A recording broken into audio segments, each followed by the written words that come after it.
Now, national income again is a sum total of same thing, sum total of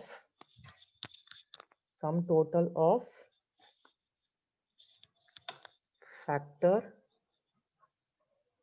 incomes, sum total of factor incomes, वो तो आएगा ही आएगा. Then generated कहाँ होना चाहिए, किस कौन कर रहा है, नेशनल इनकम. तो who is national, important word national का, sum total of factor income accruing to the normal resident of a country during an accounting, वो तो है ही है. So now important word is normal resident of a country. तो domestic income में domestic territory was the important word. In this case normal resident is very important. So now who is known as a normal resident of a country? So any person, individual कह सकते हो, एक आदमी, any person और an institution और even the government भी कह सकते हो.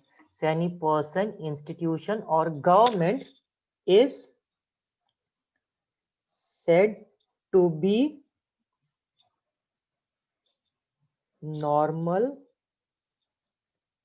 resident if, so we are known as normal resident, Mantra is an institution, is known as a normal resident, central government is said to be a normal resident. तो कब वो normal resident कहला जाएगा, if their economic interest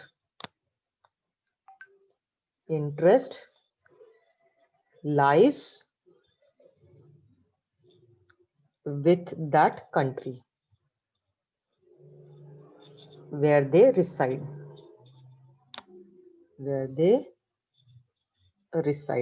Now what is economic interest? Again important.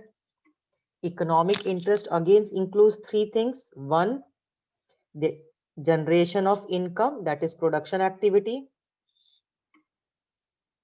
When income generated, we will consume part of it, that is consumption activity.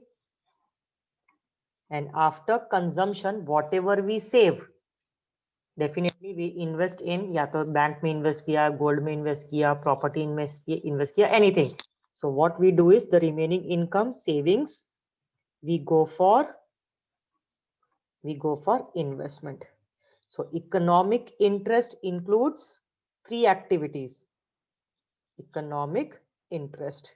So if a person, we say that he is having an economic interest, so lies with that country, means he is conducting his production activity, consumption and investment, all activities within that country. So a person is said to be a normal resident if his economic interest means production, consumption, investment, all activities lies within that country where he resides. जिस country में रह रहा है उस country में वो ये activities कर रहा है, तो उसका इकोनॉमिक इंटरेस्ट उस कंट्री में कहलाएगा. एंड दूसरा एक और चीज, and he should reside for a country in for more than one year. एक साल से ज्यादा रह रहा है उस कंट्री में, and his economic interest is also with that country, then that person is said to be a normal resident of India. Say for example, अब इसकी अच्छे एग्जांपल से बात करें तो for example salary to an American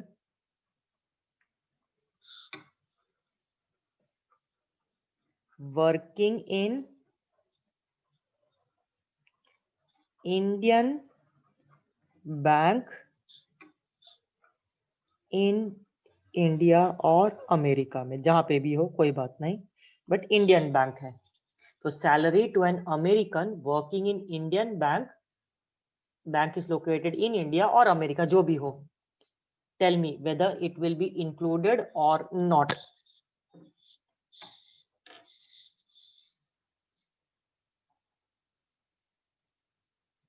Salary to an American working in Indian bank in India और America में आएगा नहीं आएगा?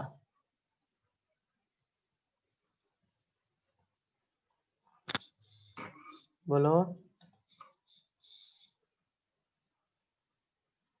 मुस्कान, महर, श्लोक, रमन, सब अपना बता। 2 वे कम्युनिकेशन तो होना चाहिए। रिकॉर्डेड एट इज जनरेटेड नहीं बेटा, यहाँ पे जनरेट की तो बात ही नहीं हो रही है। Economic interest, yes Viraj, not included. Why not included?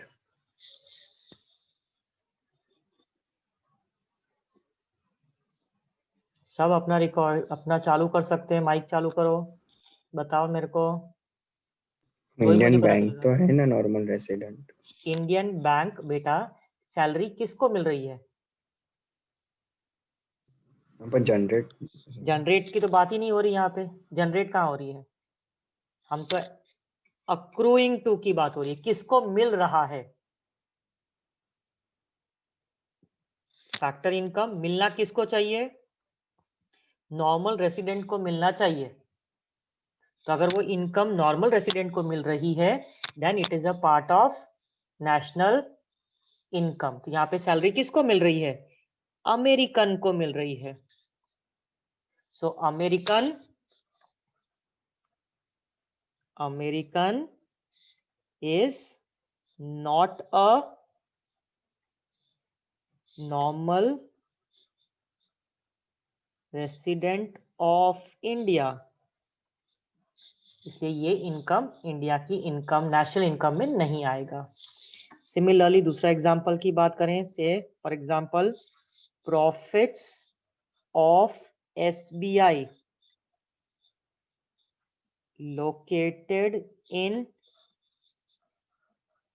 England. Profits of SBI state bank of India, ठीक है। तो profits of SBI located in England आएगा कि नहीं आएगा? Yes ma'am. हाँ या ना? हाँ। रीजन बताओ। मैं SBI normal resident. Yes, SBI को जनरेट हो रहा है। SBI, अब ये तो नहीं बता कितने साल से SBI इंग्लैंड में है, नहीं बोला है, ठीक है। इसका मतलब SBI is an Indian bank. तो इंडियन बैंक का इकोनॉमिक इंटरेस्ट कहाँ होगा? इंडिया में। तो yes, it will be included as SBI is a normal resident of India। अब ये नॉर्मल रेसिडेंट है लेकिन इंग्लैंड में है। इसका मतलब क्या हुआ? This is factor income from abroad. This is factor income from abroad. और एनफीफा में याद रखो तो फीटा और फीटा, फीफा हम ऐड करते हैं, फीटा माइनस करते हैं। सो American is not a resident of India. तो इंडियन बैंक उसे पे कर रही है, अमेरिकन को पे कर रही है। तो this is considered as FITA, और फीटा की साइन क्या होती है? माइनस। फीटा की साइन क्या? माइनस, इसीलिए नॉट इंक्लूडेड। फीफा की sign plus, it will be included. आ रहा है सबको समझ में यहाँ तक? दूसरा एग्जांपल, सपोज एक प्रॉपर्टी यहाँ पे इंडिया में प्रॉपर्टी है, ओनर है इंडियन है, और वो प्रॉपर्टी दी है एक अमेरिकन एम्बेसी को चलाने के लिए फॉर एग्जांपल, ठीक है। तो rent received by Indian from the property is given to American embassy in India. बोलो आएगा कि नहीं आएगा?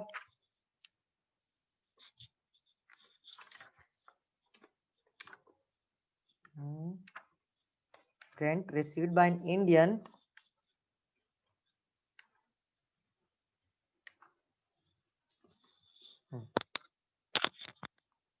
आएगा क्योंकि इंडियन को रेंट मिल रहा है। Again it is a known as, क्योंकि अमेरिकन एम्बेसी नॉर्मल रेसिडेंट वहां से हमारी कंट्री को पैसे दे रही है, इसका मतलब it is again known as FIFA आएगा। ठीक है, एक और चीज पढ़े, चलो सुनो। Indian of Japanese tourist who stays in India for 2 months, a Japanese tourist who stays in India for 2 months.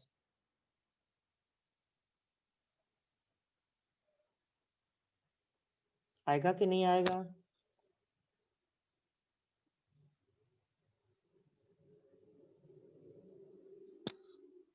Not included, Y? Yes, क्योंकि एक तो जापानीज टूरिस्ट है, तो टूरिस्ट तो वैसे नहीं आएगा, और वो 2 महीने के लिए ही इंडिया में है, टूरिस्ट है इसलिए तो वैसे भी नहीं आएगा। ठीक है, Indian going to Pakistan for watching cricket match, again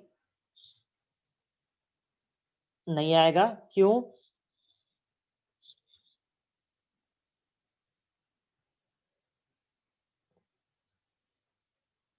यहाँ पे क्या ये रिसीव्ड है, क्या कुछ भी नहीं है, इसे नहीं पता है। ठीक है, तो उसको लिखना पड़े कि इनकम कहाँ से आएगी, इनकम ही नहीं है, सॉरी। ओके, दूसरी एक इनकम की बात करें, रुक जाओ, नहीं इसमें ऐसा नहीं, रुको, एक और क्वेश्चन हम देखते हैं।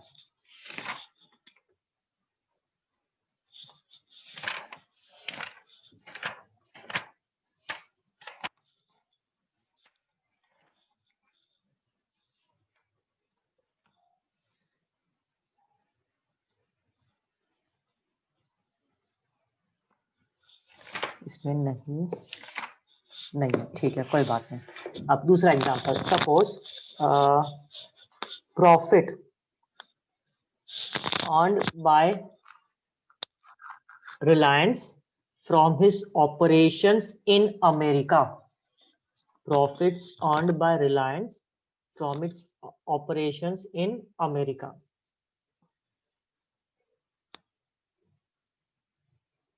Yes, मेहर सही है, included. Again reason same.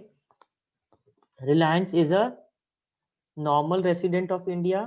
तो ये FIFA है, it will be included. Factor income from abroad included. ठीक है, यहाँ तक नेशनल इनकम और डोमेस्टिक इनकम में मुझे नहीं लगता कि आप कोई डाउट। तो डोमेस्टिक इनकम में हमेशा डोमेस्टिक टेरिटरी। अच्छा, एक और चीज, सपोज एक फैमिली यहाँ पे रहती है, so my brother works in Canada, उसकी फैमिली इधर है, so money sent by an Indian who is living abroad to his family in India, money sent by an Indian who is working in Canada to his family living in India.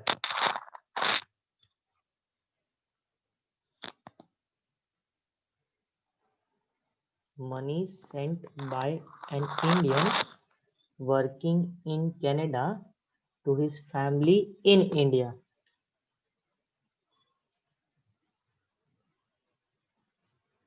Not included. Why? Reason बताओ।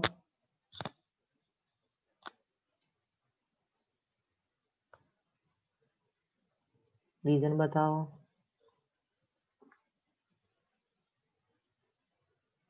Two way communication होगा तो ही मजा आएगी। हाँ Janvi. Ma'am, because it is not factor income. Yes, it is not a factor income. It is good, Raman. It is a transfer income. It is known as remittances from abroad. So it is a transfer income, और transfer income ना domestic income में आती है ना national income में आती है। Good, तो हमारे नेशनल इनकम में डोमेस्टिक और ये क्लियर हुआ। Now another topic that we are going to do today is the difference between stock concept and a flow concept. Stock is any variable. Now what is variable? Economics में सारी चीजें जो हम पढ़ते हैं that is known as variable whose value keeps on changing, like income is a variable. तो क्यों income variable है? क्योंकि तुम्हारे घर की इनकम, मेरे घर की इनकम, किसी और के घर की इनकम सबकी अलग है. So income is a variable, expenditure is a variable, salary sorry savings is a variable, electricity consumption is a variable, number of members in the family is a variable, books at your place is a variable. So variable is anything that you can measure and whose value keeps on changing, जो आप major कर सकते हो और जिसकी value हर एक observation में change होती है. तुम्हारे घर में गाड़ियां नंबर अलग होंगे, मेरे घर में गाड़ियों की क्वांटिटी अलग होगी. तुम्हारे घर में बुक्स अलग होंगी, नंबर्स ऑफ बुक्स अलग होंगी, हमारे घर में अलग होंगी. पेन तुम्हारे पास अलग होगी, मेरे पास अलग होगी. सो वेरिएबल, वाटर कंजम्पशन तुम्हारे घर में अलग होगा, मेरे घर में अलग होगा. इन्वेस्टमेंट मेरे बैंक में जितना होगा अमाउंट, तुम्हारे बैंक में अलग होगा. If I want to measure savings in current account, deposit in current account, तो डेफिनेटली तुम्हारे करंट अकाउंट में, मतलब पेरेंट्स के करंट अकाउंट में या मेरे करंट अकाउंट में अलग अलग अमाउंट होगी. So variable means quantifiable and which varies from observation to observation. तो स्टॉक का मतलब क्या? तो stock is a variable whose quantity is measured, very important word, measured at a particular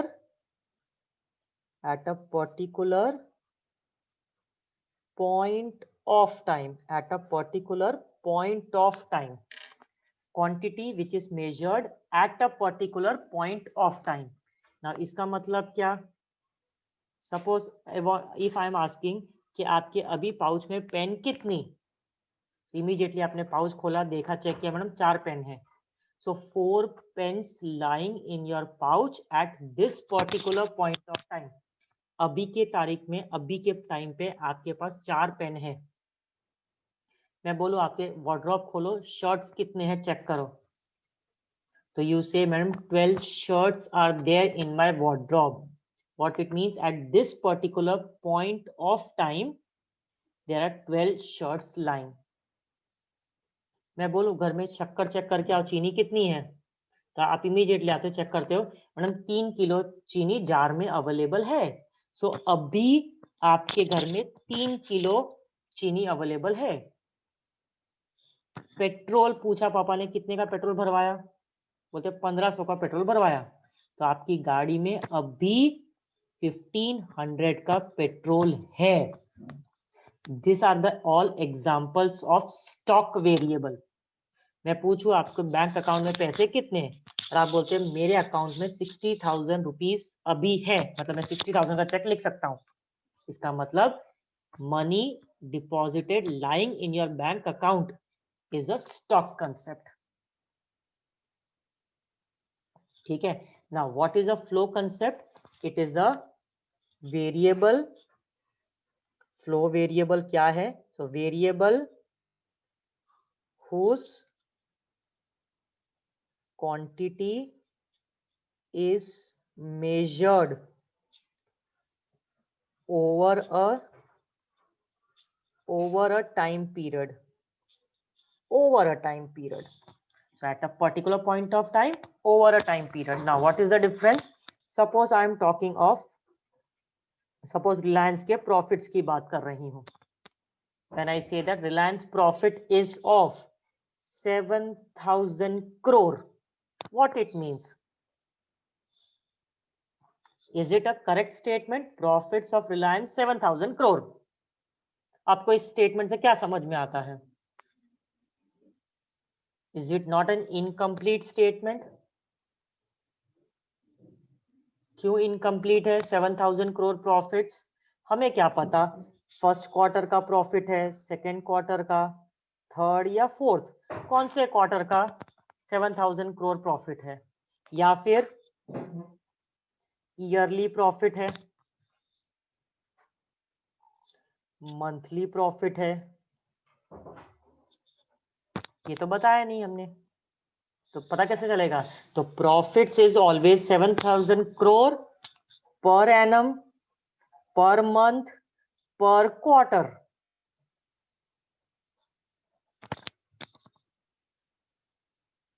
that is why profit is a flow variable, क्योंकि इसके पीछे time period लगता है, month, year, quarter, per day, per day, per hour. जब मैं किसी को पूछती हूँ, मेरे को आपकी शॉप भाड़े पे लेनी है सपोज, तो क्या बोलेगा वो मेरे को? You have to pay monthly rent of 25,000। Monthly rent मतलब I am using that property for a month, and using that property for a month I have to pay 25,000. So rent is a flow variable, क्योंकि rent हमेशा जून का होगा, जुलाई का होगा, अप्रैल का होगा, March का होगा। सो एग्जांपल ऑफ फ्लो, ये क्वेश्चन बोर्ड में होगा ही। Filling the blanks, MCQ, 1 marker, कोई भी ट्रू एंड फॉल्स में या आइडेंटिफाई। सो क्या एग्जांपल दिया मैंने? Rent is a flow variable, salary or you can say income is a flow variable. Then profits is a flow variable. Very interesting part over here. Stock में I am writing as capital is a stock concept, while capital formation, what is the other name of capital formation? Investment. Excellent, excellent. Capital formation is also known as investment. Investment capital formation is a flow concept. ये इनका favourite question. So capital invested in मंत्रा, अभी के तारीख में मंत्रा की property अगर मैं चेक करूं, capital is of suppose 2 crore, that is capital. Formation का मतलब 2 करोड़ थे, इस साल मैंने रिनोवेशन में सपोज 50 lakhs और डाले, तो capital added. Capital formation is always addition made to the capital, और addition हमेशा add मतलब change, addition मतलब change, और change delta, and delta change is always a flow, क्योंकि change निकालने के क्या करना पड़ेगा आपको?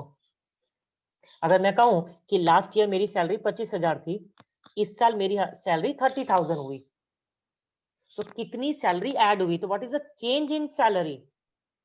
तो चेंज इन सैलरी क्या निकालना पड़ेगा? आज की और लास्ट की माइनस करना पड़ेगा। तो 2 सैलरीज पता होनी चाहिए, तो 2 टाइम पीरियड की सैलरी पता होनी चाहिए।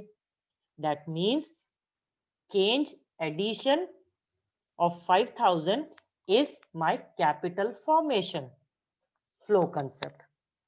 कैपिटल अभी मेरे पास कितना है? Wealth is a stock concept. Money supply, what is the meaning of money supply and where I will write?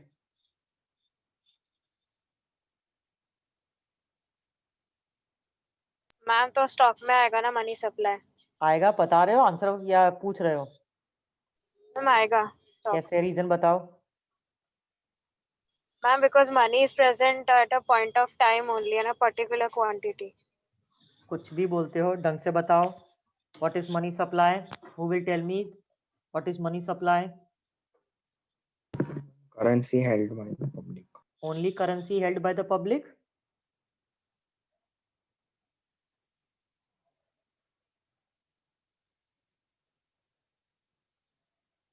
ऐसा श्लोक आंसर नहीं दोगे मेरे को? इतनी अच्छी तरह बुलाए, इतनी बार रटा है। What is money supply? Jaydeep, Janvi,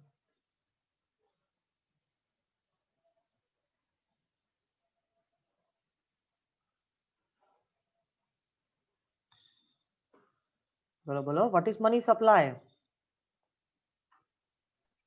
Circulation of money hmm in the economy hmm among people, which is at a particular point of time. Yes, और what it includes? Currency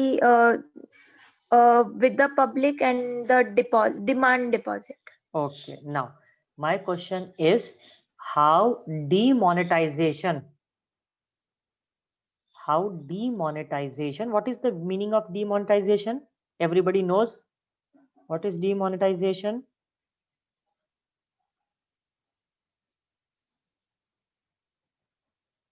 What is demonetization?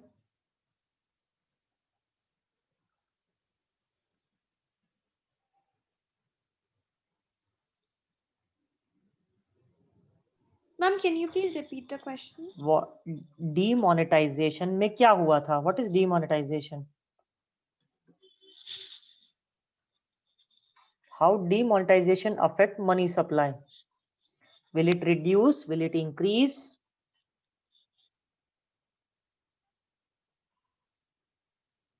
It will reduce. It will reduce. Okay. Anybody else?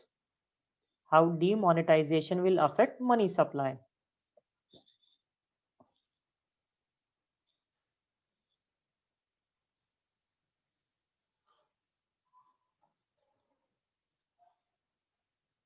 बेटा अपना laptop change करो, mobile change करो, जो भी करो, but communication has to be two way. Teacher को कैसे पता चलेगा? मैं तो लैपटॉप के सामने बोल बोल के ऐसा लगता है, तो has to be two way. तुम जो भी आता, मैं कहीं बोलती हूँ सही है गलत है, इसका भी डाटा किसी को भी बोलना तो पड़ेगा ना। तुम्हारे दिमाग में क्या चल रहा है मुझे यहाँ बैठ के कैसे पता चलेगा? और जंग तो आपको ही लड़नी है, मेरे को थोड़ा लड़नी है। तुम्हारे बदले में थोड़ा प्लास्टिक सर्जरी करके मैं बैठूंगी वहां पे। बोलो, how demonetization will affect money supply? एक ने बोला रिड्यूस। अदिति? Reduce.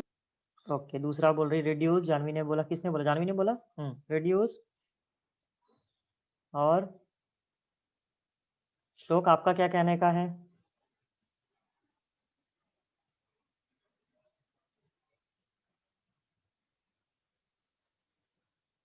जयदीप आप क्या कहोगे? मैम बोलो नुति। मैम रिड्यूस होगा मनी सप्लाई। अच्छा, एक्सप्लेन करो कैसे रिड्यूस होगा? मैम बैंक की लायबिलिटीज रिड्यूस हो जाएंगी। ओके, तो amount of currency which is in liquidity in circulation वो भी रिड्यूस हो जाएगा, तो डिमोनेटाइजेशन की वजह से मनी सप्लाई भी रिड्यूस होगा। ओके, अब सालों ने गलत ही समझा ही गलत है, तो आंसर कहां से पता होगा? ठीक है, कितनी बार समझाया what is money supply? Money supply refers to the stock of money in circulation among the public in an economy at a particular point of time. It includes currencies with the public and demand deposits. Demand deposits are checkable deposits. Demand deposits, checkable deposits, that means those deposits of the public with commercial banks which they can withdraw on demand. जब चाहें वो पैसा वो withdraw कर सकते हैं। That means the money lying in current and savings account. So demand deposits are part of money supply. Am I clear? यहां तक सबको समझ में आया? Demand deposits are part of money supply, yes or no? Demand deposits part of money supply, yes or no? Yes yes, ठीक है। अब demonetisation में आपने क्या किया है? पैसे मेरे घर में पड़े थे लॉकर में, क्या किया मैंने जाके? We get them exchange, तो circulation increase हो जाए। नहीं बेटा, फिर से तुम गलती पे चले गए। इंडियन इकोनॉमी में सपोज तुम्हारे घर में 1000 रुपए हैं, मेरे घर में 1000 रुपए हैं, श्लोक के घर में 3000 रुपए हैं, टोटल कितने हुए? 14,000। डीमोनेटाइजिंग में 1000 रुपए की नोट 14,000 थी, हमने क्या किया, जाके कौन से अकाउंट में डिपॉजिट किया, मैं बिजनेसमैन हूं तो मैंने करंट अकाउंट में डिपॉजिट किया, तुम सेविंग्स हो तो तुमने सेविंग अकाउंट में डिपॉजिट किया।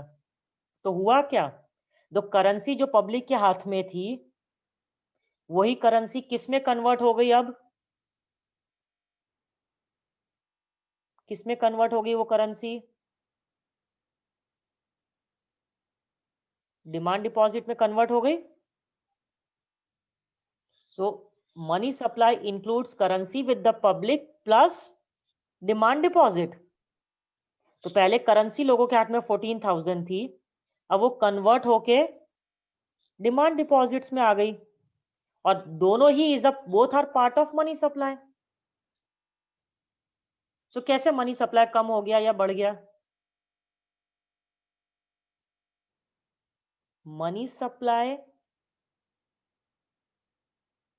क्या लोगों का कम हुआ, क्या तुम्हारे हाथ से 14,000 चले गए, तुम्हारे हाथ में तो है, बैंक में है तुम्हारे, जब चाहो बाद में चेक लिख के विड्रॉ करो, पेमेंट करना है पेमेंट करो किसी को भी, कहाँ पैसे चले गए, मनी Okay, सप्लाई कहाँ fine. कम So हुआ है।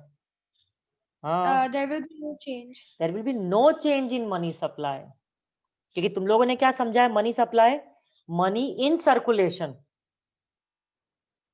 But actually money supply is not only money in circulation, money in circulation means purchasing power, आपकी हाथ में कितना पैसा है, फिजिकल कैश कितना, या बैंक में डिपॉजिट्स कितने तुम्हारे।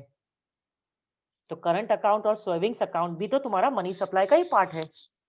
तो करेंसी कन्वर्ट हुई मनी सप्लाई, डिमांड डिपॉजिट के अदर फॉर्म में कन्वर्ट हुआ, तो मनी सप्लाई में कोई चेंज नहीं आया। ये इनका favourite question, this is a higher order thinking. पहले एक साल में उन्होंने पूछा is money supply a stock concept, true and false करके आपका वो कंसेप्ट क्लियर किया। दूसरे साल में पूछा demonetization how it will affect money supply, तो आधे बच्चों ने लिखा इंक्रीज, आधे बच्चों ने लिखा decrease, give reason no change, क्योंकि आपने मनी सप्लाई को रटा है, समझा नहीं। तो अब ऐसा नहीं करोगे, मैंने कितनी बार बताया, capital formation known as investment, investment मतलब addition made to the capital, addition का मतलब चेंज, डेल्टा साइन, सब कुछ लिखा है मैंने। अब आप इसको रिवाइज नहीं करोगे तो कैसे चलेगा। क्लियर यहां तक स्टॉक एंड फ्लो कंसेप्ट। और एग्जांपल देती हूँ, सपोज मुझे बताओ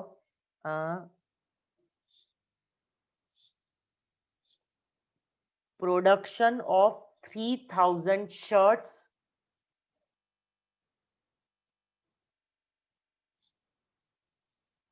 production of 3,000 shirts, stock concept या flow concept, production is a stock या flow concept,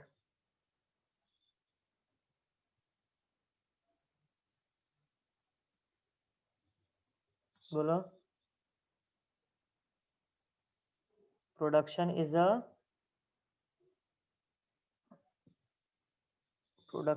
a yes Viraj flow concept. Why, production per month हो सकता है, पर डे, पर एनम, व्हाटएवर, ठीक है। एक लास्ट क्वेश्चन, फ्लो स्टॉक, हाँ बजट,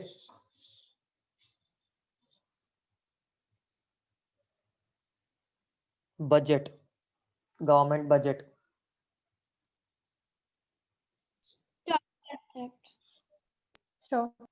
कैसे स्टॉक कंसेप्ट बेटा, मैम बजट तो एक पॉइंट ऑफ टाइम पे है अब होगा। पॉइंट ऑफ टाइम बेटा, हमने क्या डेफिनेशन लर्न, देखो budget is a financial statement showing estimated receipts and estimated expenditure of the government for the fiscal year which runs from 1st of April to 31st of March. तो budget at a particular point of time, एक साल का budget, estimated receipts, Flow. estimated expenditure, it is a flow concept.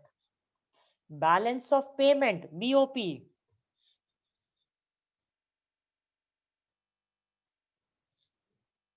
balance of payment.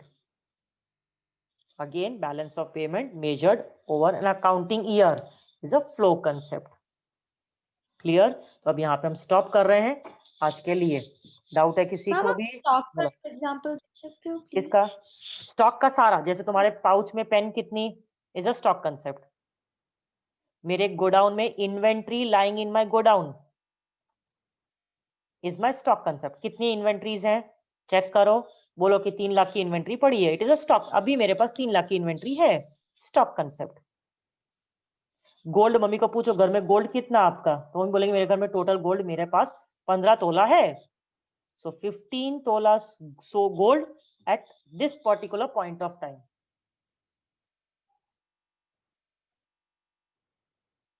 Clear?